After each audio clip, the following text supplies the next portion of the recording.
Saudi প্রবাসীদের জন্য নতুন আইন। ফ্রিকি নিউজে চলুন জেনে নেই এই সম্পর্কে বিস্তারিত।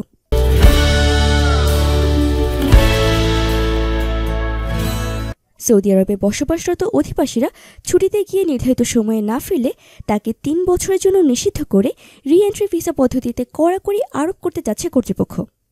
সৌদি পাসপোর্ট কর্তৃপক্ষ জানায়, নতুন আইন অনুযায়ী যেসব প্রবাসী রি-এন্ট্রি ভিসা নিয়ে সৌদি আরব ত্যাগ করবেন কিন্তু ভিসার মেয়াদ শেষ হওয়ার আগে ফিরতে পারবেন না, তাদের ৩ বছরের জন্য সৌদি আরবে প্রবেশ নিষিদ্ধ করা হবে। নতুন এই আইন কার্যকর হলে শ্রমিকরা ছুটিতে গিয়ে ভিসা পরিবর্তন করে অন্য কোম্পানিতে কাজ নিয়ে সৌদি আরবে প্রবেশ করতে পারবেন না।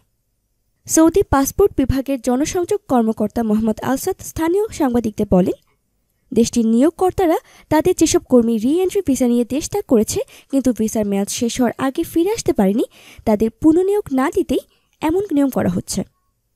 শ্রম বিশেষজ্ঞদের মতে, সৌদি আরবের শ্রমের বাজার স্থিতিশীল রাখার লক্ষ্যেই এই ব্যবস্থা নেওয়া হয়েছে।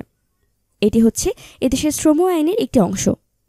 শ্রমিকরা যাতে রি-এন্ট্রি ভিসার সুযোগ নিয়ে এক চাকরি ছেড়ে অন্য চাকরিতে যেতে না পারে সেটা নিশ্চিত করতেই এই আইন। এতক্ষণ আমাদের সাথে থাকার জন্য ধন্যবাদ।